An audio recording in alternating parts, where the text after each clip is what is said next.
Hello मारी channel में तमारुं स्वागत है। आज बनावीशुं पालक अने चणानी दाळनुं शाक, जेने बनाववामां अमुक वस्तुनुं ध्यान राखशो तो आ शाक एकदम टेस्टी बने छे। तो विडियो दरमियान हूँ तमने अमुक टिप्स आपती रहीश, जेनाथी तमारुं शाक पण एकदम सरस बने। तो चलो फटाफटथी रेसिपी शरू करीए।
पालक अने चणानी दाळनुं शाक ज्यारे पण बनावो त्यारे शक्य होय तो चणानी दाळने 4 થી 5 कलाक माटे पलाळवी, अने जो टाइम न होय तो गरम पाणीमां तमे एने 1 થી 2 कलाक माटे पलाળી शको छो।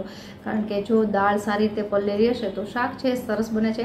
अने ज्यारे पण तमे आ शाक बनावो त्यारे मसाला बने त्यां सुधी ओछा वापरवा। शियाळामां लीला मसाला खूब ज मळता होय छे, जेम के लीलुं लसण छे अथवा तो तमे सूकું लसण पण उपयोगमां लई शको, अने लीला मरचा छे। तो आ बधी वस्तुथी शाकनो स्वाद छे खूब ज सरस आवे छे। अने आ शाकमां बाइंडिंग न होवाथी आपणे जे छाश अने चणाना लोटनुं मिश्रण छे ए नाखीने एने बाइंडिंग आपीए छीए तो एनाथी एनो टेस्ट खूब ज सरस आवे छे अने લીંબુની જરૂર પણ નથી પડતી।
એકદમ સરળતાથી અને ઓછા મસાલાથી બની જતું આપણું આ પાલક અને ચણાની દાળનું શાક તૈયાર છે।